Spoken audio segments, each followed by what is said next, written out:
사람은 처음부터 무너지지 않습니다. 조용히 아무도 모르게 금이 가기 시작합니다. 때로는 한 장의 편지에서, 때로는 한 번의 거절에서, 때로는 어린 시절의 어느 조용한 오후에서부터. 안녕하세요. 그 남자의 목소리입니다. 오늘 밤 함께할 이야기는 자신이 세상의 끝에 서 있다고 믿었던 한 남자, 그러나 그 끝에서조차 끝끝내 혼자였던 한 인간의 이야기입니다. 그의 이름은 프리드리히 빌헬름 니체. 그는 살아있는 동안 거의 아무도 읽어주지 않은 책을 썼고 사랑했던 사람들에게 전부 버림받았으며 마지막 11년은 자기 자신이 누구인지조차 알지 못한 채 살아갔습니다. 그런데도 지금 우리는 그의 문장을 읽으며 울고 그의 문장을 읽으며 다시 일어섭니다.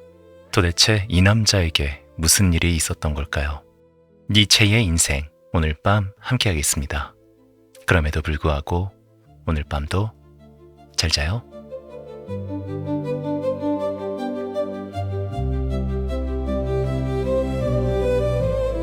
아버지의 죽음. 1844년 10월 15일 독일 동부 작센주의 작은 마을 레켄.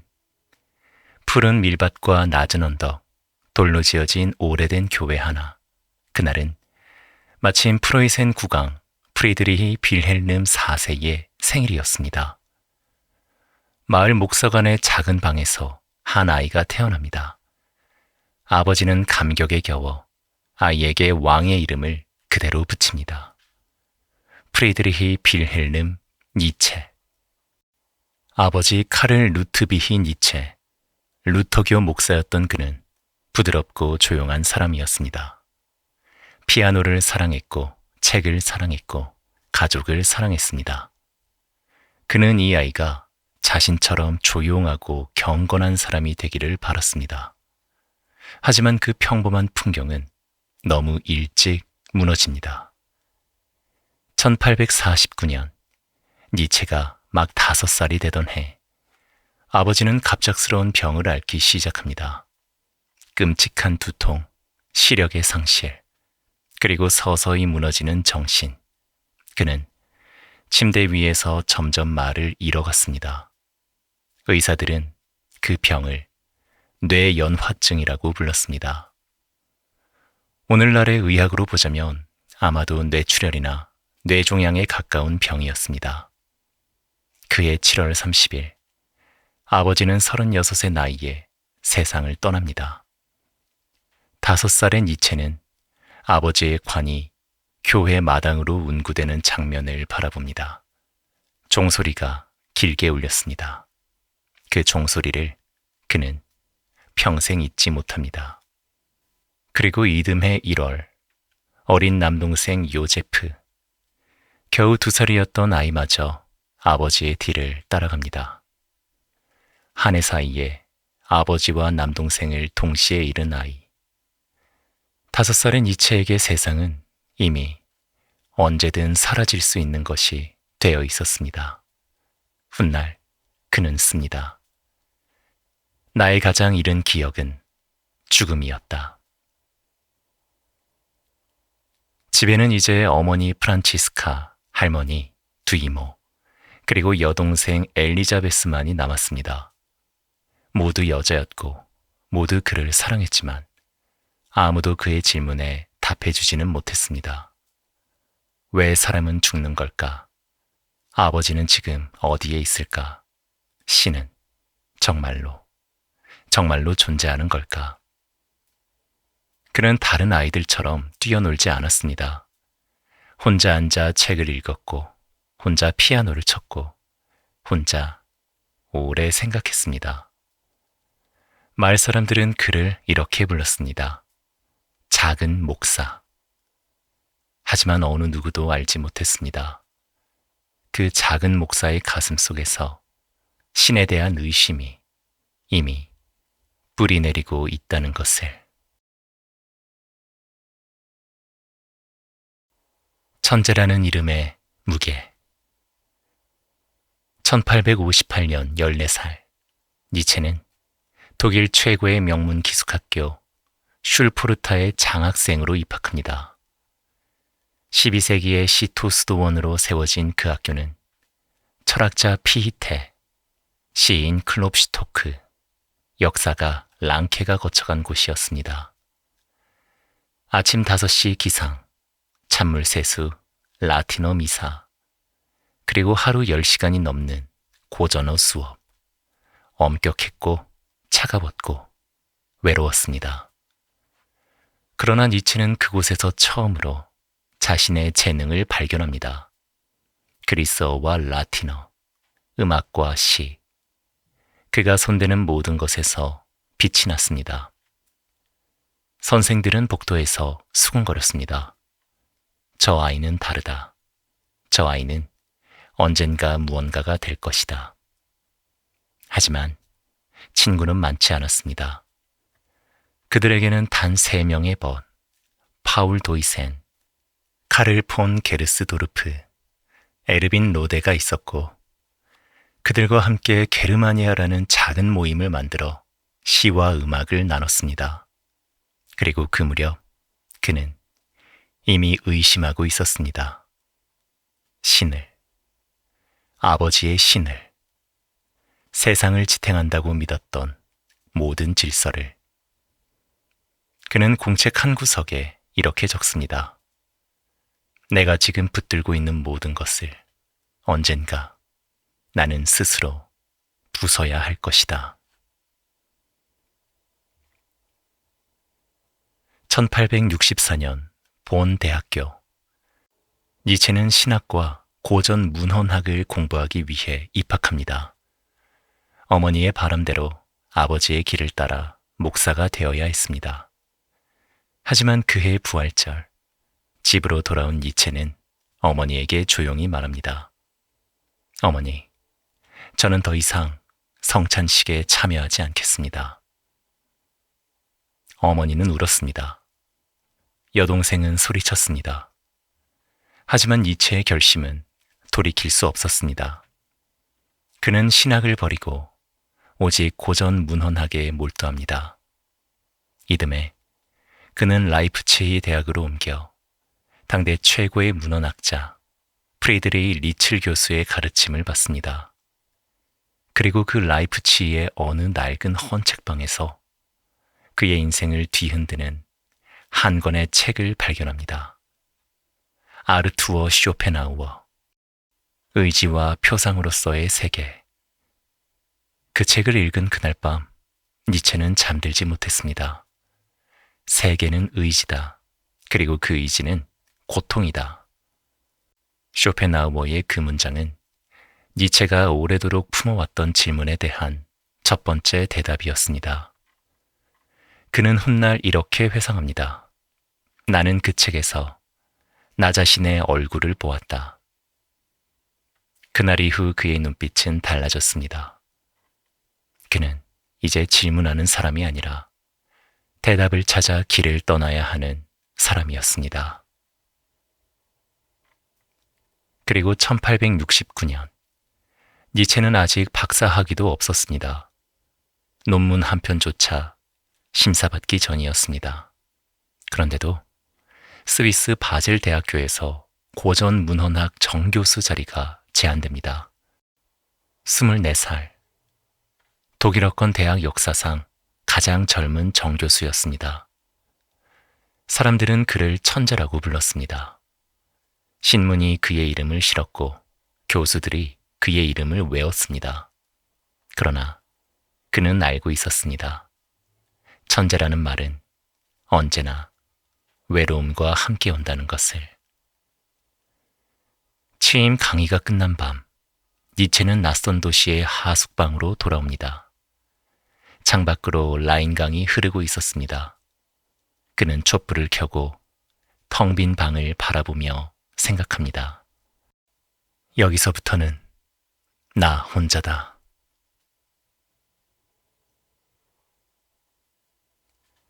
바그너, 그리고 첫 번째 신. 1868년 11월, 라이프치히의 어느 저택, 커다란 벽난로 옆에서 니체는 한 남자를 만납니다. 리하르트 바그너, 당시 유럽 최고의 음악가. 오페라 트리스탄과 이졸데의 작곡가. 니체보다 21살이 많았고 이미 전 세계가 그의 이름을 알고 있었습니다. 그 앞에서 니체는 숨을 제대로 쉬지 못했습니다. 바그너의 음악은 니체가 어린 시절부터 품어온 어떤 갈망과 닿아 있었습니다. 그것은 디오니소스적인 것, 광기와 황홀, 비극과 생명의 근원. 바그너는 긴 대화 끝에 니체를 바라보며 말합니다. 나의 젊은 친구여, 당신에게서 나는 나 자신을 본다. 그 한마디에 니체는 처음으로 생각했습니다. 나는 혼자가 아니다. 그 이후 몇 년간 니체는 주말마다 스위스 루체른 호숫가에 트립셴을 찾아갔습니다. 바그너와 그의 아내 코지마, 리스트의 딸이었던 그 여인과 함께 니체는 음악을 듣고 철학을 논하고 긴 저녁을 보냈습니다. 코지마는 니체의 이름을 자신의 일기장 속에 수도 없이 적었습니다. 오늘도 우리의 젊은 친구가 왔다. 그는 우리 집의 태양이다. 니체는 그곳을 평생에 한 번 얻은 고향이라 생각했습니다. 그는 그 집을 이렇게 불렀습니다. 지상의 낙원. 그는 편지에 썼습니다.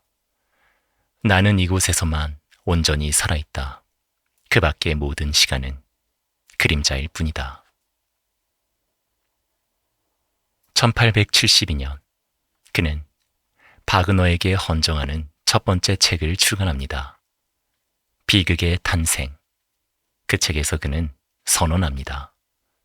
아폴론적인 것과 디오니소스적인 것, 질서와 광기, 꿈과 도치.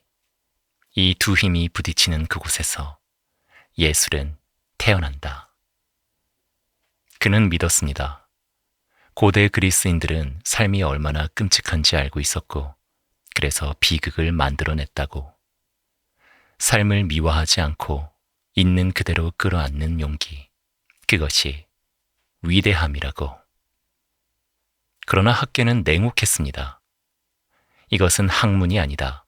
이것은 문헌학이 아니라 몽상이다. 니체는 끝났다. 당시 가장 권위 있던 문헌학자 빌라모비츠 멜렌도르프는 미래의 문헌학이라는 제목의 초롱조 논문으로 니체를 공격했습니다. 그의 강의실에는 학생이 2명만 남았습니다. 니체는 그때 깨닫습니다. 진실을 말하는 사람은 처음에는 언제나 혼자가 된다는 것을. 그는 노트에 씁니다. 사람은 자기 자신의 시대를 절대 이해하지 못한다. 자기 자신의 시대를 절대 사랑하지도 못한다. 그러나 그것이 철학자의 운명이다. 그리고 1876년 바이에른 바이로이트 축제. 바그너가 평생을 바쳐 준비한 오페라 니벨룽의 반지의 초연. 그곳에 모인 사람들은 귀족, 왕, 부호들, 바이에른의 루트비히 2세, 브라질의 황제, 온 유럽의 권력자들, 값비싼 드레스, 향수 냄새, 헛된 박수 소리. 그 모든 것을 바라보며 니체는 숨이 막혔습니다. 이것이 내가 믿었던 그 사람인가? 이 사람이 내가 사랑했던 음악을 만든 사람인가? 바그너는 어느새 황제의 품에 안긴 예술가가 되어 있었습니다. 독일 민족주의, 반유대주의, 그리고 기독교적 구원의 그림자. 그의 새로운 오페라 파르지팔에는 성배와 십자가가 넘쳐났습니다. 그것은 젊은 날 니체가 사랑했던 그 디오니소스적 바그너와는 정반대의 얼굴이었습니다. 니체는 견딜 수가 없었습니다. 그는 축제 중간에 조용히 짐을 쌌습니다. 그리고 숲속의 한 작은 마을로 사라졌습니다. 그곳에서 그는 홀로 산책하며 노트에 씁니다. 내가 사랑했던 것은 한 사람이 아니라 내가 그 사람에게 투사한 꿈이었을지도 모른다. 그 해부터 그의 글은 변하기 시작합니다. 1878년, 인간적인, 너무나 인간적인. 그 책은 바그너와의 결별 선언이었습니다. 책은 감정적이지 않았습니다. 오히려 차갑고 건조하고 때로는 잔인할 만큼 명료했습니다. 그는 그 책을 바그너 부부에게 보냅니다. 바그너는 그 책을 받고 단 한 번도 답장하지 않았습니다. 코지마의 일기에서도 니체의 이름은 그날 이후 사라집니다. 그들의 우정은 그렇게 끝났습니다. 훗날 니체는 씁니다. 사람은 한 번 진심으로 믿었던 사람에게서 멀어질 때 그 이후로는 아무도 쉽게 믿지 못하게 된다.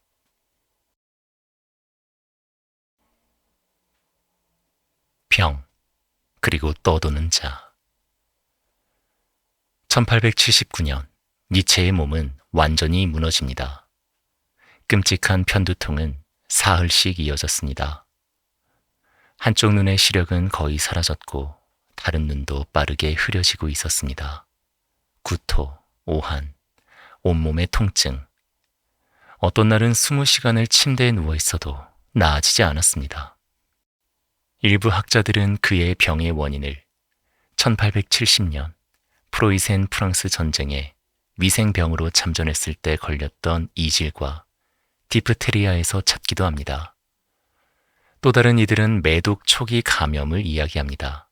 진실은 오늘날까지도 확실하지 않습니다. 확실한 것은 하나, 그는 35의 나이에 교수직을 내려놓았다는 것, 열애 동안 서 있던 강단에서 스스로 내려왔다는 것. 대학은 그에게 약간의 연금을 허락했습니다. 많지 않은 돈. 그러나 그는 그 돈으로 앞으로 10년을 살아가야 했습니다.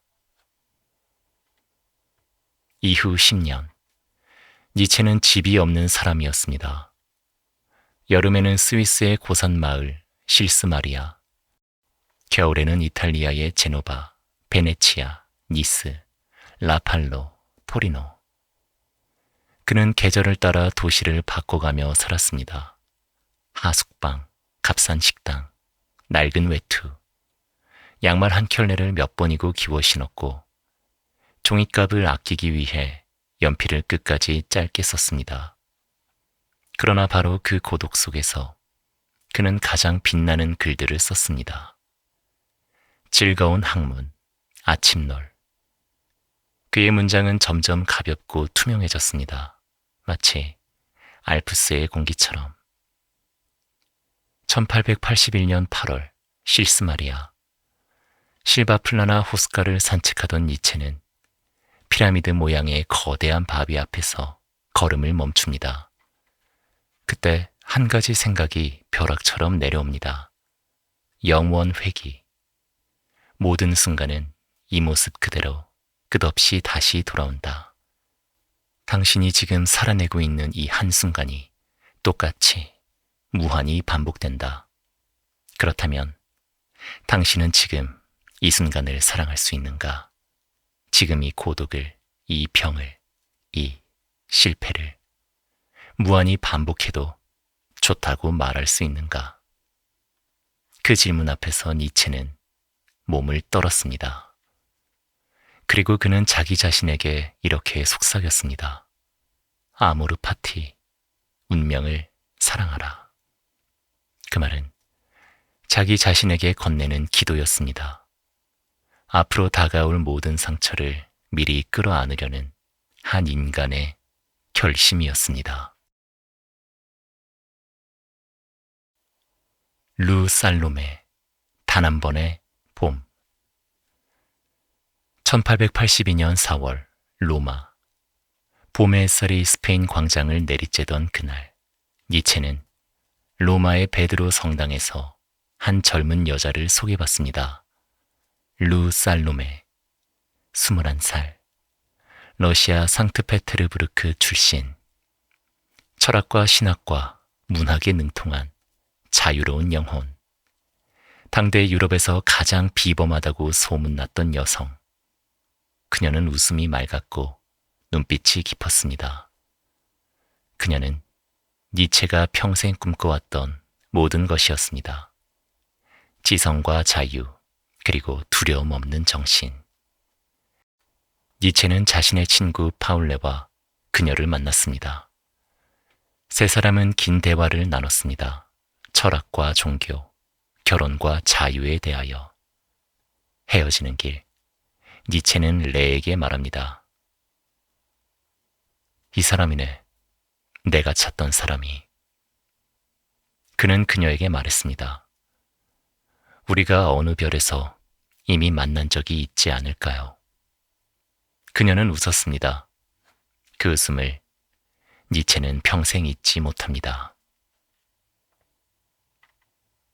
그의 여름, 스위스 북부, 오르타 호수, 몬테사크로의 언덕길, 니체와 살로메의 단둘이 소나무와 포도나무가 늘어선 숲길을 걸으며 그들은 오래도록 이야기했습니다. 그날 둘 사이에 무슨 말이 오갔는지는 아무도 모릅니다.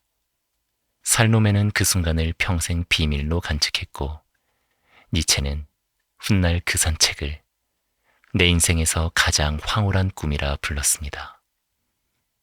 그는 곧 청혼합니다. 처음에는 파울레를 통해서 내 대신 그녀에게 전해주게. 나는 그녀와 결혼하고 싶다고. 살로메의 대답은 아니요. 니체는 물러서지 않았습니다. 그는 직접 루체른까지 달려가 그녀 앞에 섰습니다. 호스가의 한 작은 공원에서 그는 다시 한번 청혼했습니다.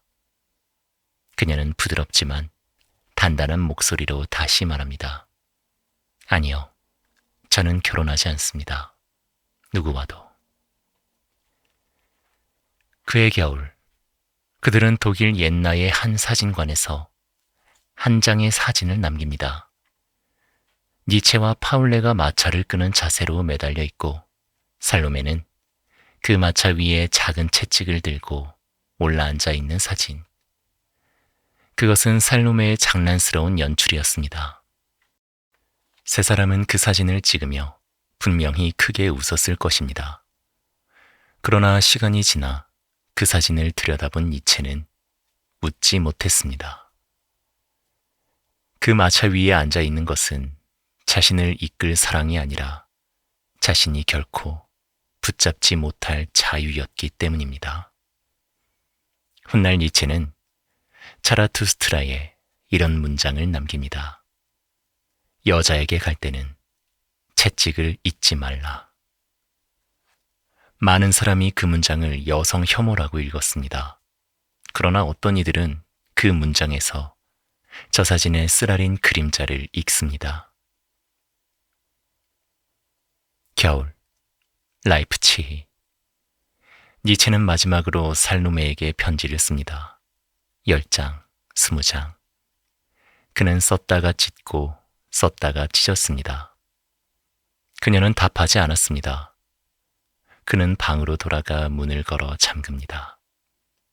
여동생 엘리자베스는 누이의 이름을 걸고 살로메를 모욕했습니다. 그런 여자 때문에 우리 가문을 더럽히지 말아라. 어머니는 울었습니다.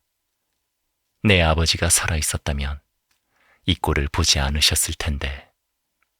그 순간 니체는 깨닫습니다. 자신의 가족마저도 자신을 이해하지 못한다는 것을. 그는 어머니와 누이 모두에게서 돌아섭니다.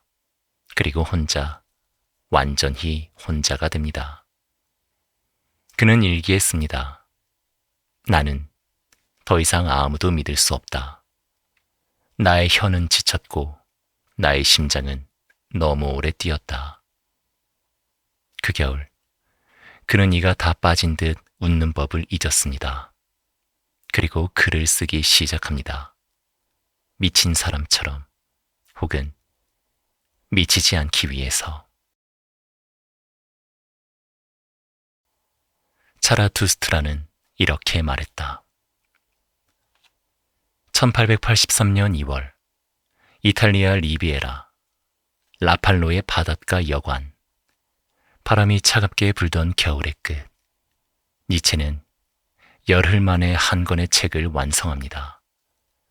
자라투스트라는 이렇게 말했다. 제1부. 그는 나중에 고백합니다. 그 책은 내가 쓴 것이 아니다. 어떤 것이 나를 관통해 지나갔을 뿐이다. 열흘 동안 그는 거의 잠들지 않았고 거의 먹지 않았습니다. 바닷바람이 창문을 흔드는 밤마다 그는 촛불 아래 연필을 움켜쥐고 앉아 있었습니다. 그 책 속에서 한 늙은 예언자가 산에서 내려옵니다. 차라투스트라. 그는 시장의 군중 앞에 서서 외칩니다. 나는 너희에게 초인을 가르치노라. 인간은 극복되어야 할 그 무엇이다. 너희는 인간을 극복하기 위해 무엇을 하였는가? 그리고 또 한 번 그는 선언합니다. 신은 죽었다. 그 말은 조롱이 아니었습니다. 그것은 슬픔이었습니다. 인류가 수천 년간 기대어왔던 그 따뜻한 거짓말이 이제 더는 우리를 지탱해주지 못한다는 고백. 우리가 신을 죽였다. 너희도, 나도. 우리 모두가 그의 살인자다. 그렇다면 이제 우리는 어떻게 살아야 하는가? 우리 자신이 신이 되지 않고서는 이 공허를 어떻게 견딜 것인가? 그는 또 씁니다. 춤추는 별을 낳으려면 너는 내 안에 혼돈을 지녀야 한다. 삶의 이유가 있는 사람은 거의 모든 삶의 방식을 견딜 수 있다. 너를 죽이지 못하는 것은 너를 더 강하게 만든다. 그러나 책은 팔리지 않았습니다. 제1부는 고작 몇십 권이 팔렸습니다. 제2부, 제3부, 제4부가 이어졌지만 제4부는 출판사마저 찍기를 거부해 니체는 자비로 40부를 찍어 오직 7명의 친구에게만 보냈습니다. 그는 서점 앞에 서서 자신의 책이 단 한 권도 놓여있지 않은 진열대를 바라보았습니다. 그리고 스스로 웃었습니다. 쓸쓸한 웃음이 아니라 어딘가 자랑스러운 웃음이었습니다. 그는 편지했습니다. 언젠가 내 책을 읽을 사람들은 아직 태어나지 않았다. 나의 독자는 앞으로 태어날 사람들이다.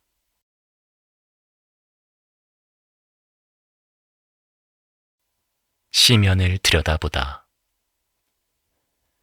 1886년 선악의 저편, 1887년 도덕의 계보, 1888년 그는 폭주하듯 글을 썼습니다. 바그너의 경우, 우상의 황혼, 안티크리스트, 니체 대 바그너, 그리고 자서전 이 사람을 보라. 한 해에 6권. 그 속도는 이미 인간의 속도가 아니었습니다. 그의 글은 날카롭고 빛났지만 동시에 점점 불안정해지고 있었습니다. 그는 선악의 저편에 이런 문장을 남깁니다. 괴물과 싸우는 사람은 조심해야 한다. 그 과정에서 자신이 괴물이 되지 않도록. 내가 시면을 오래 들여다볼 때 시면 또한 너를 들여다본다. 그 문장은 어쩌면 예언이었습니다. 그 자신에 대한. 그 사이 가족은 그에게서 점점 멀어졌습니다. 여동생 엘리자베스는 반유대주의자 베른하르트 페르스터와 결혼했습니다. 그리고 남미 파라과이에 새로운 게르마니아라는 아리안 백인 식민지를 세우겠다며 떠나갔습니다. 니체는 누이에게 마지막 편지를 보냅니다. 너는 내가 평생 쌓아온 모든 것을 결혼한 것이다. 반유대주의자는 나의 형제가 아니다. 나는 너와 더 이상 형제가 아니다. 그 편지 이후 그는 누이와도 사실상 절연합니다. 1888년 가을, 토리노. 그는 도시를 걸어다니며 혼잣말을 했습니다. 거리의 마차꾼들에게 웃음을 건넸고 과일 장수에게 동전을 던졌으며 하숙방 주인에게 자신이 국왕의 먼 친척이라 말하기도 했습니다. 친구들에게 보내는 편지는 이미 이상해지고 있었습니다. 그는 페터 가스트에게 씁니다. 내 이름은 이제 디오니소스다. 그는 여동생에게 씁니다. 나는 우주를 뒤흔들었다. 200년 뒤 사람들은 나의 이름을 그리스도의 이름 위에 놓을 것이다. 그때까지만 해도 친구들은 그것이 과장된 농담이라 생각했습니다. 하지만 그것은 농담이 아니었습니다.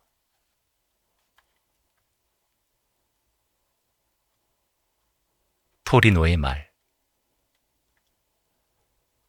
1889년 1월 3일 아침, 이탈리아 북부 토리노, 카를로 알베르토 광장. 그날 아침은 맑았습니다. 겨울의 햇살이 광장의 돌바닥 위로 길게 내려앉고 있었습니다. 니체는 하숙집에서 나와 거리를 걷고 있었습니다. 평소처럼 느리게 혼잣말을 중얼거리며. 그때 광장 한가운데서 그는 한 장면을 보게 됩니다. 한 마부가 지친 늙은 말을 채찍으로 내리치고 있었습니다. 말은 더 이상 움직일 힘이 없었습니다. 다리가 떨리고 있었고 입에서는 하얀 거품이 떨어지고 있었습니다. 마부는 계속 소리쳤고 채찍은 계속 내려갔습니다. 그 장면을 보던 니체는 걸음을 멈춥니다. 그리고 한순간 아주 긴 침묵. 다음 순간 그는 달려갔습니다. 주변 사람들이 소리쳤습니다. 마부가 그를 밀어냈습니다. 하지만 니체는 그 말의 목을 두 팔로 껴안았습니다. 그리고 울기 시작했습니다. 아이처럼 아주 오래, 아주 깊게. 누군가가 자기 자신을 알아봐 주기를 평생 기다려온 사람처럼. 그의 입에서는 이런 말이 새어나왔다고 전해집니다. 나의 형제여, 어머니여, 너를 어쩌면 좋니? 너를 어쩌면 좋니? 그는 그 말을 놓지 않았습니다. 사람들이 끌어내려 했지만 그는 마치 그 말에 자기 자신을 묻어버린 사람처럼 그렇게 그 말의 모기에서 울었습니다. 결국 그는 광장 바닥에 쓰러졌습니다. 하숙집 주인 다비데 피노는 그를 안아 방으로 옮겼습니다. 니체는 이틀 동안 말이 없었습니다. 그리고 사흘째 되는 날, 피아노 앞에 앉아 알아들을 수 없는 노래를 부르기 시작했습니다. 그날 그의 마음속에서 무언가가 완전히 부서졌습니다. 훗날 사람들은 그 사건을 이렇게 부릅니다. 토리노의 말. 그리고 그 이후로 프리드리히 니체의 정신은 다시 이전으로 돌아오지 못합니다.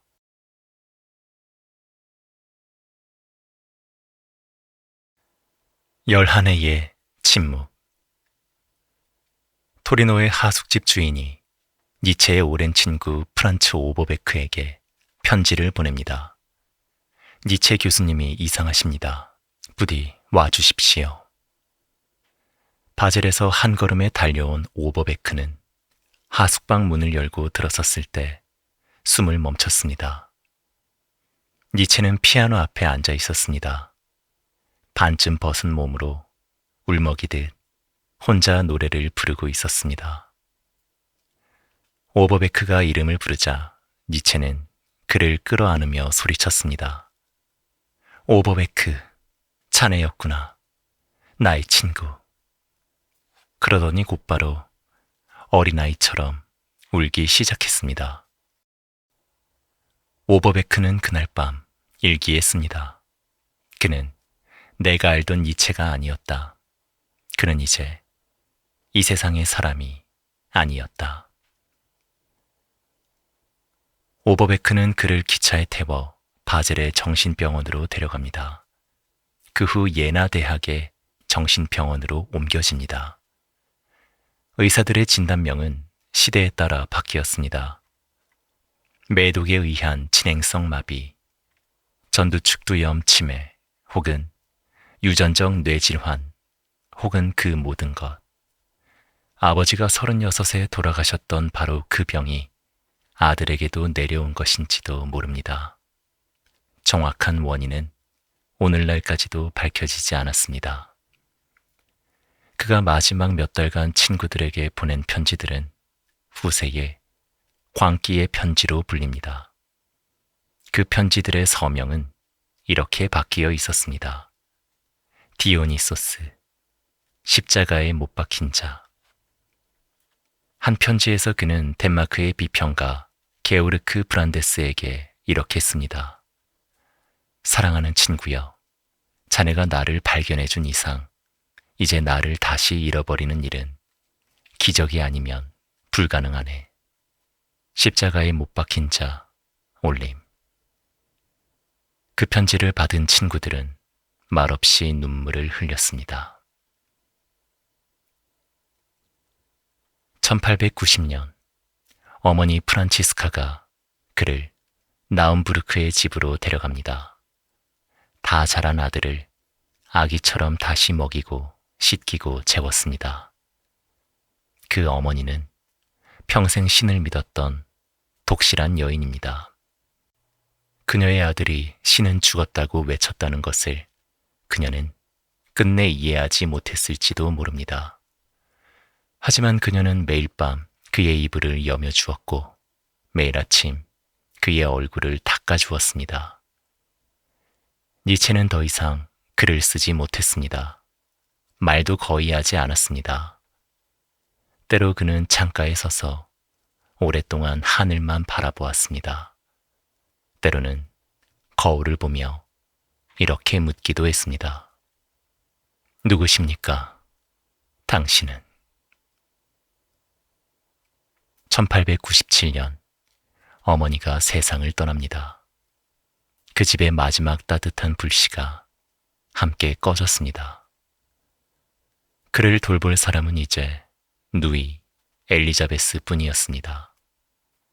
엘리자베스는 파라과이의 식민지 계획이 실패하고 남편 페르스터가 자살한 뒤 독일로 돌아와 있었습니다. 그녀는 오빠를 바이마르로 옮깁니다. 그리고 그곳에 니체 아카이브를 세웁니다. 그녀는 오빠의 원고를 자기 마음대로 편집하기 시작합니다. 출판되지 않은 단편들을 모아 오빠가 한 번도 쓰지 않은 책을 오빠의 이름으로 냅니다. 그것이 바로 훗날 악명을 떨치게 되는 권력의 의지. 그녀는 반유대주의자였고 독일 민족주의자였습니다. 훗날 나치에 동조하게 되며 1934년 11월 아돌프 히틀러가 직접 바이마르 니체 아카이브를 방문했을 때 그녀는 늙은 손으로 오빠의 지팡이를 총통에게 건넸습니다. 니체의 철학은 그렇게 왜곡되어 일생 동안 자신이 가장 혐오했던 사상과 손을 잡게 됩니다. 그러나 니체 자신은 그 사실을 알지 못했습니다. 그는 이미 세상 너머의 사람이었습니다. 방문객들이 찾아오면 엘리자베스는 오빠에게 흰 가운을 입히고 소파에 앉혀 전시했습니다. 마치 살아있는 조각상처럼. 이것이 나의 위대한 오라버니입니다. 니체는 자신이 보여지고 있다는 사실조차 알지 못했습니다.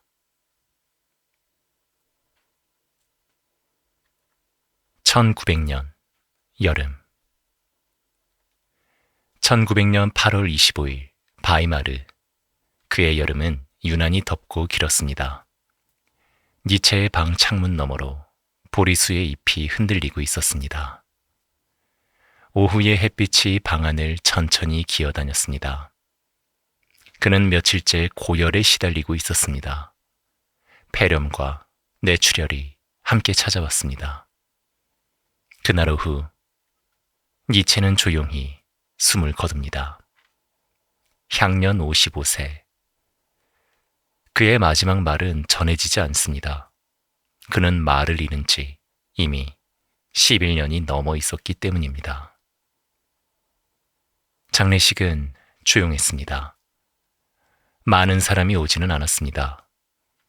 그의 오랜 친구 페터 가스트가 관 앞에 서서 떨리는 목소리로 이렇게 말했습니다. 당신의 이름을 사랑하는 모든 사람들의 이름으로 거룩하기를, 당신의 이름이여. 그는 고향 레켄으로 옮겨집니다. 그가 5살에 떠나보낸 아버지의 무덤, 바로 그 곁에. 반세기의 시간을 돌아 아버지와 아들이 다시 한자리에 눕게 됩니다. 그의 무덤 위로 바람이 불었습니다. 그가 평생을 걸으며 말을 걸었던 그 바람이.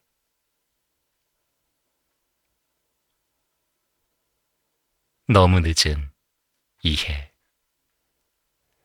그러나 이야기는 여기서 끝나지 않습니다. 니체가 죽은 뒤 세상은 천천히 그를 읽기 시작합니다. 20세기의 시인들이 그를 읽었습니다. 릴케, 예이츠, 엘리엇. 20세기의 심리학자들이 그를 읽었습니다. 프로이트는 니체는 역사상 누구보다 자기 자신을 깊이 안 사람이라 말했습니다. 20세기의 철학자들이 그를 읽었습니다. 하이데거, 사르트르, 푸코, 데리다. 그러나 그의 책을 가장 오래 붙들고 읽은 사람들은 유명한 학자들이 아니었습니다.